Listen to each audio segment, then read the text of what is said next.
Cockpit. तो cockpit की बात करें तो यहाँ पर क्या होता है, कॉकपिट जो है वो आपकी सिस्टम को यानी आपकी मशीन को जो है वो डिस्कवरेबल बनाता है, यानी कि उसको इनपुट देता है ऑफिस का वेब ब्राउजर। मीन्स आप क्या कर सकते हो, by by this tool by this tool आप योर सर्वर और your system can be accessible on web browser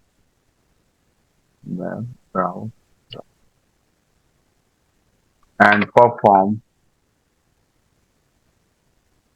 system tasks with a mouse।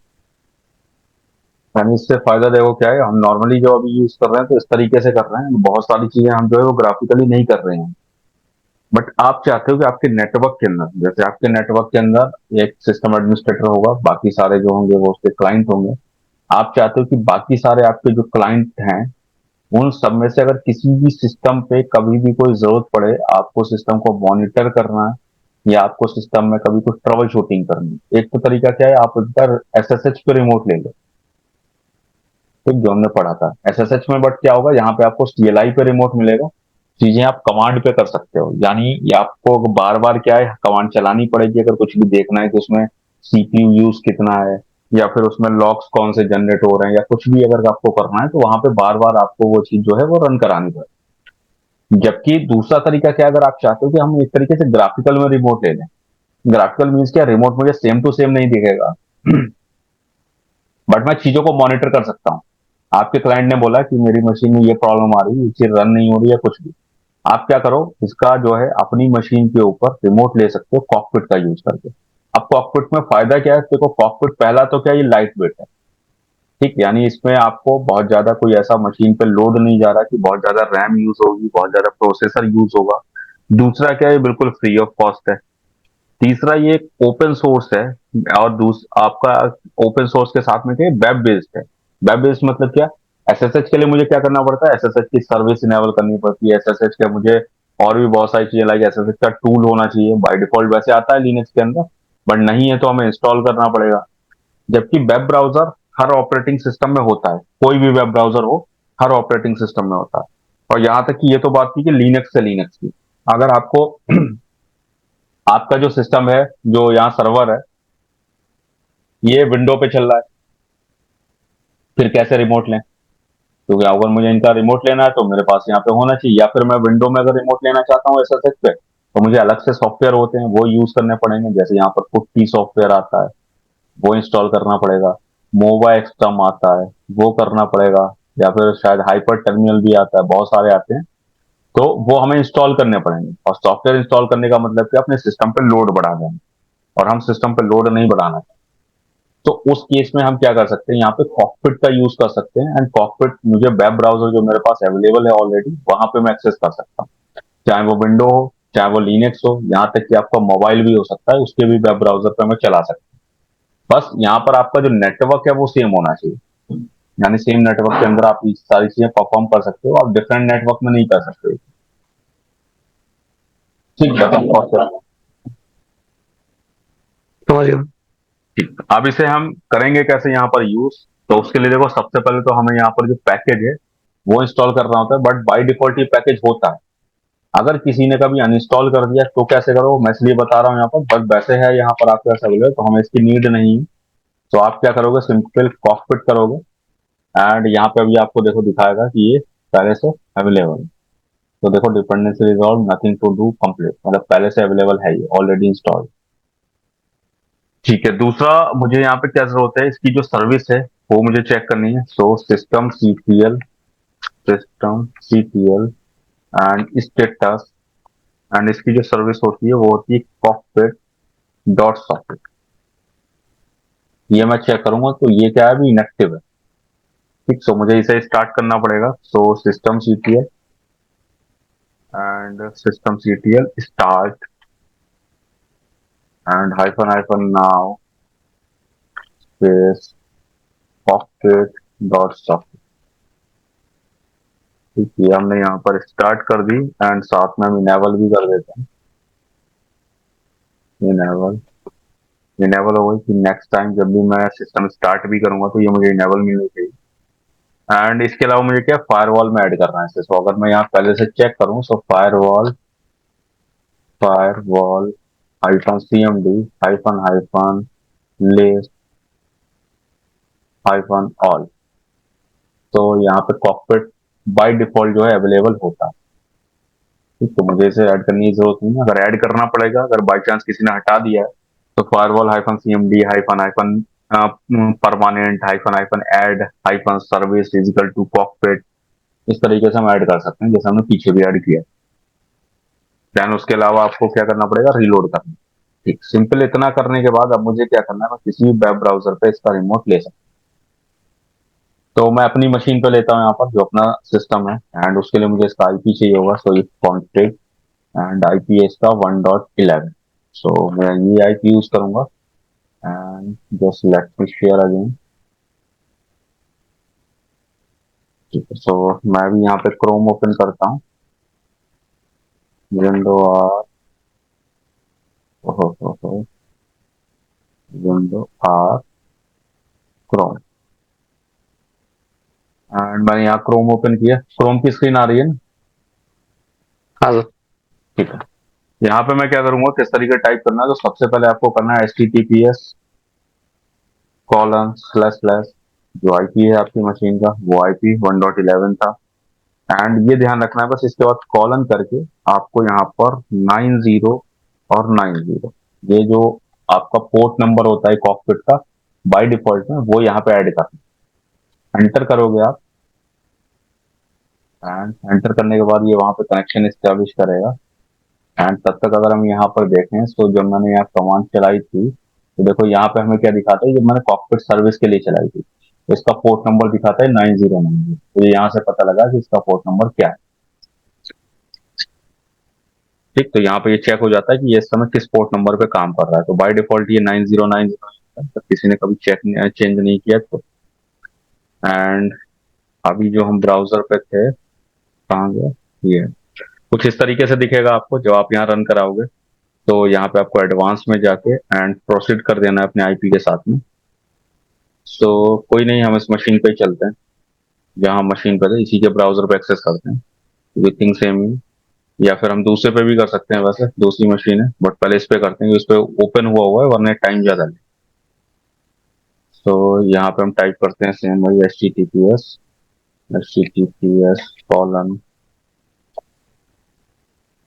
Slash slash and then 192 168 1.11 colon 9090 enter. And same इस तरीके से दिखेगा यहाँ पे। यहाँ आपको जाना है एडवांस एंड इसके बाद accept the risk and continue. तो ठीक है, इस तरीके से स्क्रीन दिखेगा आपको। यहाँ पे आपको क्या करना है, आपको अपने सिस्टम का यूजर नेम, जिस यूजर को आपको चलाना है, तो मेरे पास रूट है और मेरे पास क्या है, ई स्टूडेंट है। तो मैं यहाँ भी रूट के साथ कनेक्ट कर रहा हूँ, root and then password red है। जैसे मैं यहाँ पे ओपन करूंगा so it should be open, कभी ये ओपन हुआ एंड यहाँ पे हमें कुछ इस तरीके से इंटरफेस यहाँ पे दिखेगा। सो यहाँ पे हम थे कॉकपिट में हमारे पास कुछ इस तरीके का इंटरफेस मिलता है। एंड यहाँ पर अगर हम देखेंगे तो हमारे पास कुछ टैब अवेलेबल है, जिसमें सिस्टम के अंदर सबसे पहला है ओवरव्यू का। ओवरव्यू में आप यहाँ पर क्या देख सकते हो, आपको आपके सिस्टम के बारे में इंफॉर्मेशन दिखेगी। लाइक मेरा जो सिस्टम नेम है, कंप्यूटर नेम है, वो क्या सर्वर 1 है। इस पे जो मेरी रेडिट एंटरप्राइज लिनक्स चल रही है वो 9.0 चल रही है। एंड इसके अलावा यहाँ पर हेल्थ के बारे में दिखा रहा है, सो अब ये रजिस्टर्ड नहीं है वो सब दिखा रहा है। एंड यहाँ पर जो लास्ट सक्सेसफुल लॉगिन हुआ है वो इस टाइम पे किया है। जो मेरा मशीन पे लॉगिन हुआ था वो 8:57 पे लॉगिन। यूजेस की बात करें तो सीपीयू का यूज इसमें 9% है एंड मेमोरी का यूज जो है वो 1.4 GB मेरा हो रखा है। अभी देखो 9 से 10 हो। तो ये जो सीपीयू यूज दिख रहा है वो रियल टाइम पे दिख रहा है, मतलब ये चेंज भी होता जा रहा है। ठीक, 11 12, तो हमें यहाँ पर बार बार रिफ्रेश करने की नीड भी नहीं है, ऑटोमेटिकली ये आपको यहाँ पर दिखता रहेगा। सिस्टम इन्फॉर्मेशन दिख रही है, मेरा मॉडल VMware मशीन में, सो VMware का शो कर रहा है। रियल केस में आपको आपके सिस्टम का नाम यहाँ दिखाएगा कि आप HP का, डेल का या कौन सा सिस्टम यूज कर रहे हैं। आपकी मशीन आईडी दिखा रहा है, अप टाइम दिखा रहा है, लगभग 3 घंटे से ये ऑन। कन्फेशन में देखोगे तो यहाँ host name server one, system का टाइम जो है वो इतना हो रखा है। डोमेन में अभी ज्वाइन नहीं है। एंड सिक्योर शेल की यहाँ पर कोई ऐसा फिंगरप्रिंट के बारे में दिखाएगा जो SSH की जनरेट होती है। सो आई थिंक ये मेरे पास कुछ की जनरेटेड है, जब हमने SSH किया था तो वहां की ये कुछ कीज हैं जो कि अभी इस पे जनरेटेड है, वो दिखा रहा है। इसके अलावा लॉग्स अगर आपको देखने हैं, लॉग्स मतलब क्या होता है, जब भी आप सिस्टम में कुछ भी परफॉर्म करते हो तो उसका एक लॉग जनरेट होता है, एक लॉग क्रिएट होता है जिसके अंदर उसकी इंफॉर्मेशन होती है। लाइक हमने लॉग इन किया था तो किस टाइम पे लॉग इन किया था, किस यूजर को लॉग इन किया था, या अलग अलग कैटेगरी में यहाँ पर आपके लॉग्स रहते हैं। जैसे अगर हम प्रायोरिटी में देखें तो आपके पास एरर की या फिर उसके अलावा लॉग्स हैं। एंड यहाँ पे अगर आप स्क्रॉल डाउन करोगे तो आपको और भी कैटेगरीज दिख रही है, emergency logs, critical logs, warning, notice, info, debug. तो आपको जो भी नीड है वो आप यहाँ पर चेक कर सकते हो। लाइक जैसे एरर वाले, ये सब हमें एरर दिखाएं कि हमारे सिस्टम में एरर कहाँ कहाँ पे आए। सो वो लॉग्स हमें यहाँ पे दिख सकते हैं। सो लॉग्स फाउंड, लॉग्स क्यों नहीं, तो मशीन के कई दिनों बाद स्टूडेंट खोली। में नहीं किया ना सर यूज। ओके, स्टूडेंट पे हमने यूज नहीं किया है, तो ये क्या रहा होगा। हाँ हाँ। हम्म, चलो ठीक है। लॉक्स में वैसे मैं लॉक्स दिख जाते हैं, स्टोरेज पे क्लिक करना है, यहाँ देखें क्या हाँ दिखा सर मैं समझ गया। है। यहाँ पे तुम्हें वो दिखाएगा सारी, तुम्हारी जो हार्ड डिस्क है उसका एक तो स्पेस दिखाएगा। जैसे राइट में यहाँ पे दिखा रहा है डिवाइसेस में RHEL आपका 31.1 GB का बना हुआ है स्पेस। नीचे ड्राइव जो टोटल है वो 32.2 GB की है। एंड इसके साथ में यहाँ पर एक ऑप्टिकल ड्राइव मतलब CD DVD है एडेड, DVSR0 जो आ रहा है। एंड इधर फाइल सिस्टम में हमारे पास यहाँ पार्टीशन दिखा रहे हैं। ये स्लैश बूट है 520 MB का। एंड इसके अलावा ये ISO हम्म। आ रही है, तो वो 9.60 GB की है। इसके अलावा यहाँ पर रूट पार्टीशन आ रहा है जो कि 27 GB का है। तो वो सारे मतलब हमारे पास कोई पार्टीशन कितनी भी डिस्क है वो सब हम यहाँ से देख सकते हैं, कितनी अवेलेबल हमारे पास, एंड उन पे जो रीडिंग एंड राइटिंग स्पीड है वो क्या आ रहा है। तो वो सारी चीजें हम यहाँ पे देख सकते हैं। रीडिंग राइटिंग का हमें ऊपर दिख रहा है, ये थोड़ा सा ऊपर स्क्रॉल अप करो। हाँ ये, तो यहाँ पे ये चल रहा है, यहाँ पे ये हमें दिख रहा है कि कहाँ पे स्पीड ज्यादा ली, कहाँ पे मतलब यूज ज्यादा लिया और कहाँ पे कम लिया। ये राइटिंग का चल रहा है। एंड अभी नॉर्मल चल रहा है, अभी इस पे कुछ लोड नहीं आ रहा, बीच में एक जगह पे लोड आया राइटिंग। ठीक है। एंड नेटवर्किंग में अगर हम हाँ इधर तो जाएंगे तो पासवर्ड चेंज करा था तो हो सकता है। हाँ, तो हो सकता है उस टाइम पे वो लिया हो, या फिर आ, हो सकता है कि उस टाइम जिस समय हमने पासवर्ड चेंज, हाँ उसी टाइम लिया होगा, पासवर्ड चेंज किया था। उसके अलावा अभी कुछ और यूज ही नहीं किया, वहां पे लिया होगा उसने थोड़ा सा राइटिंग। ठीक है, स्टोरेज के नीचे नेटवर्किंग में जाओ, नेक्स्ट टैब। यहाँ नेटवर्किंग का दिखाएगा तुम्हें कि ट्रांसमिटिंग और रिसीविंग की जो स्पीड चल रही है वो यहाँ दिखा रहा है। फायरवॉल नीचे इन्फॉर्मेशन दे रहा है, फायरवॉल अभी इनेबल्ड है। एंड इसके अलावा नीचे आपको इंटरफेसेस दिखा रहा है। इंटरफेस में दो इंटरफेस है हमारे पास, ENS 160 और लूपबैक का। कौन सा IP पड़ा हुआ है वो दिखा रहा है, उसकी सेंडिंग स्पीड, रिसीविंग स्पीड उसके सामने हमें दिखा रहा है। एंड नीचे उसके नेटवर्क लॉक्स दिखा रहा है, नेटवर्क के जो भी लॉक्स क्रिएट हुए हैं वो दिखाएगा। और नीचे स्क्रॉल करोगे तो इतना ही है और सर। इसके नीचे नहीं है। ओके, नेटवर्क के लॉक्स भी अभी जनरेट नहीं हुए हैं। ये लॉक्स जनरेट होंगे तो इसके नीचे भी आएगा, लॉक्स में दिखाएगा। एंड इधर जाओगे तो नेक्स्ट टैब है पोडमन कंटेनर। तो ये पोडमन कंटेनर क्या होता है, ये आगे हमारे पास इसके लिए पूरा चैप्टर है। इसकी एक सर्विस पहले इनेबल करनी पड़ती है, एंड वहां पे हम कंटेनर यूज कर सकते हैं, कोई भी सॉफ्टवेयर चला सकते हैं बिना वर्चुअल मशीन बनाए हुए। जैसे अभी हम VMware चला रहे हैं, हमने पूरा लिनक्स ऑपरेटिंग सिस्टम डाला। अब हम चाहते हैं कि हम सिर्फ हाँ लिनक्स को यूज ना करके उसका कोई एक सॉफ्टवेयर चला लेते हैं, उसके लिए हमें कंटेनर की जरूरत पड़ती है। तो लिनक्स के अंदर बाय डिफॉल्ट कंटेनर का जो टूल होता है वो पोडमन होता है। वैसे और भी आते हैं, डॉकर आता है या फिर ओपन स्टैक आता है, तो वो सारे आते हैं। तो ये पोडमन का पूरा चैप्टर है, वो हम आगे पढ़ेंगे। तो उसके नीचे नेक्स्ट आ रहा है अकाउंट का ऑप्शन, जहाँ पर आपको यूजर की इंफॉर्मेशन दिखेगी। यहाँ पे इतने यूजर बने हुए हैं, आपको स्टूडेंट नाम से आलोक, रूट, सौरभ, ये सारे बने हुए हैं।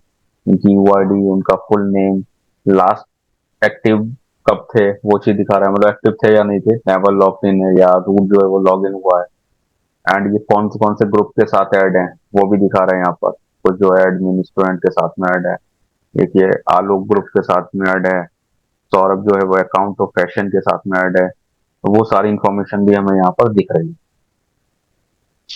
एंड इसके तो यहाँ बाद से भी हम लोग एडिट कर सकते हैं क्या? कैसे एडिट, एडिट यूजर, हाँ कर सकते हो आप यहाँ से। और यहाँ कहीं पे क्रिएट करने का ऑप्शन भी आता होगा, यहाँ से यूजर भी बनाया जा सकता है।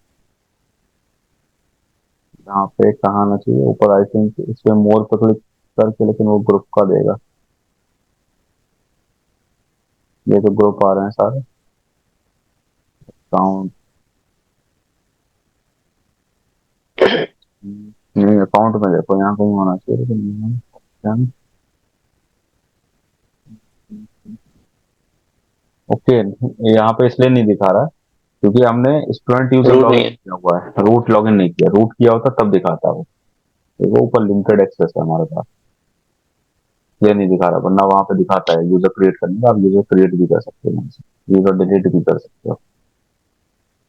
ठीक, अकाउंट के बाद नेक्स्ट है सर्विसेज का। यहाँ पे आपको सारी सर्विसेज दिखाएगा जो बैकग्राउंड में चल रही हैं। एंड वो सर्विसेज यहाँ दिखा रहा है कि कौन सी इनेबल है, कौन सी नहीं, स्टैटिक है, नॉट रनिंग है, रनिंग। ये सारी आपको सर्विसेज दिखा रहा है, अकाउंट डेमन, ब्लूटूथ, बोल्ट, बाकी कैनवेरा सिस्टम, और भी बहुत सारे दिखा रहा है। एंड आगे उसका डिस्क्रिप्शन भी लिखा है कि वो सर्विस किस यूज में आती है।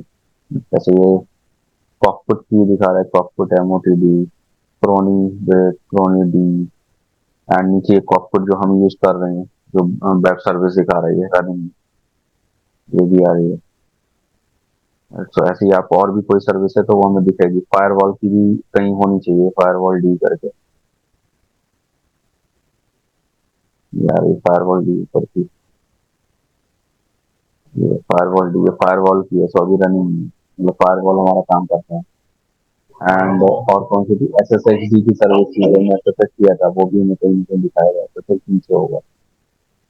तो जो भी आप सर्विसेज यूज करते हो वो यहाँ ग्राफिकली चेक कर सकते हो। वैसे हम सिस्टम सीटीएल करके चेक करते थे, तो अभी रनिंग में इनेबल है। और हम सिस्टम सीटीएल स्टेटस एसएसएचडी चलाते हैं, यहाँ ऐसे ही देख सकते हो। तो ये भी यहाँ पे एक अच्छा एडवांटेज है कि आप ग्राफिकली चीजें देख सकते हो। एंड इसके बाद इधर सर्विसेज के नीचे देखें सो हमारे पास है टूल्स। टूल्स पे शायद क्लिक नहीं होगा, टूल्स कैटेगरी है, ओके, एप्लीकेशन। हाँ, एप्लीकेशन में यहाँ पे आपको दिखाएगा जो इसकी सिस्टम की एप्लीकेशन है वो कौन सी इंस्टॉल्ड है और कौन सी नहीं है। जो नहीं है वहां आप इंस्टॉल पे क्लिक करके इंस्टॉल कर सकते हो। एंड कुछ जो यहाँ पे रिमूव का ऑप्शन आ रहा है वो पहले से अवेलेबल है, आप उन्हें रिमूव कर सकते हो अगर यूज नहीं करनी है सो। ठीक, बट ये आपके सिर्फ सिस्टम की दिखाएगा, जो अलग से होती है वो नहीं दिखाएगा अलग से। मतलब क्या, जैसे फायरफॉक्स है, ये आपके सिस्टम में अवेलेबल तो होता है बट वो थर्ड पार्टी सॉफ्टवेयर है, गूगल क्रोम हमने किया या कुछ और किया, वो सब यहाँ नहीं दिखाएगा। इसके बाद है डायग्नोस्टिक रिपोर्ट। ये डायग्नोस्टिक रिपोर्ट में क्या होता है, आप अपने सिस्टम की जो है एक रिपोर्ट जनरेट कर सकते हो, जिसे एसओएस रिपोर्ट भी बोलते हैं यहाँ पे। एंड इसका ये रूट ही कर सकता है और कोई नहीं कर सकता। एंड इस पे क्या रहता है कि कभी कभी आपका सिस्टम में आपका ऑर्गेनाइजेशन बोलती है कि आप अपनी एसओएस रिपोर्ट दिखाओ, जिसमें ये सारा आ जाता है कि सिस्टम की हेल्थ क्या है, उसका जो यूज है वो कितना गया है, वो सारी चीजें वहां पे मिल जाती हैं। तो टाइम टेकन होता है, 1 से 2 घंटे का टाइम लेता है ये एसओएस रिपोर्ट जनरेट करने में। बट हाँ, यहाँ से की जा सकती है। ठीक, इसके अलावा नेक्स्ट है कर्नल डंप का। तो ये याद होगा स्टार्टिंग में जब हमने इंस्टॉल किया था लिनक्स, तो वहां पे भी ऑप्शन आया था, क्या आया था, कर्नल डंप ही करके आ रहा था। तो ये किसके लिए होता है, कर्नल हाँ। Crash dump.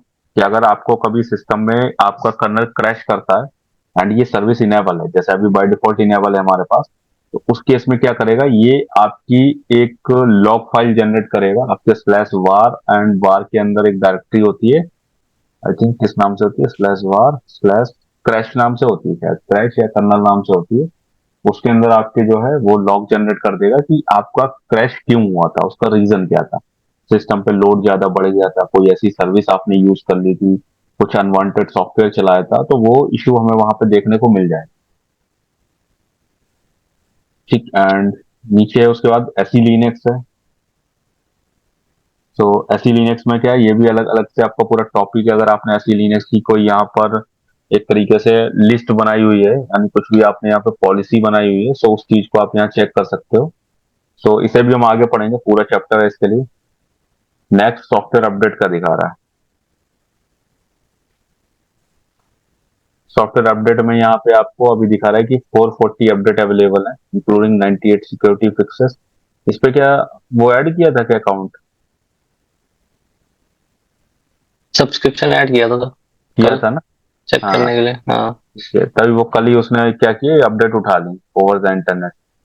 तो इंटरनेट से इतनी सारी अपडेट थी यहाँ पर, जो 440 अपडेट दिखा रहा था इतनी, एंड 98 सिक्योरिटी फिक्सेस है, तो इसलिए वो चीज यहाँ पे दिखा रहा है।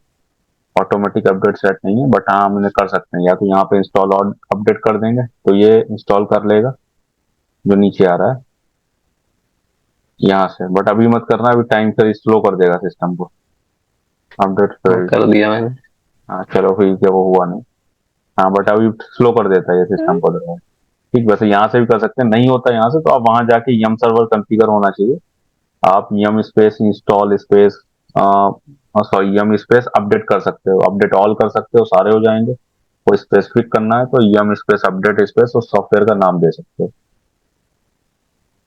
ठीक है, एप्लीकेशन के बाद नहीं, हमने अभी क्या किया था, ये सॉफ्टवेयर अपडेट्स। Software update. ठीक है, सब्सक्रिप्शन का यहाँ दिखा रहा, क्लिक करो यहाँ, सब्सक्रिप्शन में दिखाएगा कि एक्सेस डिनाइड। ओके, यहाँ से आप चेक नहीं कर सकते, रूट पे होते तो हम यहाँ से चेक कर पाते कि आपका सब्सक्रिप्शन ऐड है या नहीं है, या फिर नहीं है तो हम ऐड भी कर सकते थे यहाँ से।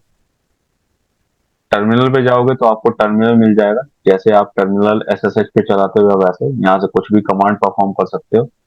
जो भी करना है वो सारे काम यहाँ से किए जा सकते हैं। एंड ये जो कॉकपिट है, जैसा अभी देख रहे हो कि ये पॉसिबल किस पे, आपके किसी भी मशीन पे। सेम नेटवर्क पर।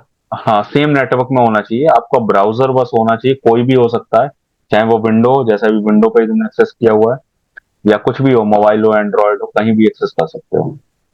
एंड यहाँ पे और भी सारे जो ग्राफिकल ऑप्शन है वो मिल जाते हैं। टर्मिनल में कमांड चलानी सो टर्मिनल भी मिल जाता है। सो काफी इजी टू यूज है। ये ज्यादा इजी है सब नॉर्मल मशीन पे वर्क करना। हाँ, ये नॉर्मल पे वैसे बढ़िया है ये अगर जैसे बार बार उसमें नहीं जाना VMware के अंदर, तो आप यहाँ ब्राउजर पे इस तरीके करके यहाँ टर्मिनल पे कमांड चला सकते हो। ये भी बढ़िया है वैसे। तो ये उसके लिए ऑप्शन तो अवेलेबल लेकिन है। मशीन को तो एक बार कनेक्ट करना पड़ेगा ना, हाँ, मशीन इंस्टॉल करके। मशीन ऑन होनी चाहिए, हाँ इंस्टॉल तो होनी चाहिए। ये वैसे यूज के लिए बढ़िया है, जैसे ऑर्गेनाइजेशन में होता है ना कि आपके बाकी सारे जो यूजर हैं वो लिनक्स पे काम कर रहे हैं, आपके सिस्टम में नहीं पड़ा है लिनक्स।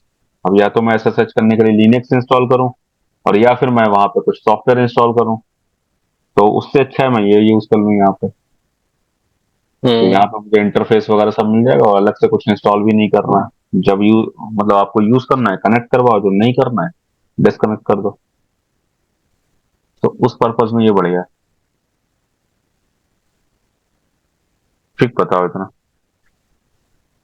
समझ गया तो। ठीक है, तो फिर आज के लिए हम इतना करते हैं, कल हम नेक्स्ट चैप्टर स्टार्ट करेंगे, सिस्टम डी। ओके। ठीक। ठीक।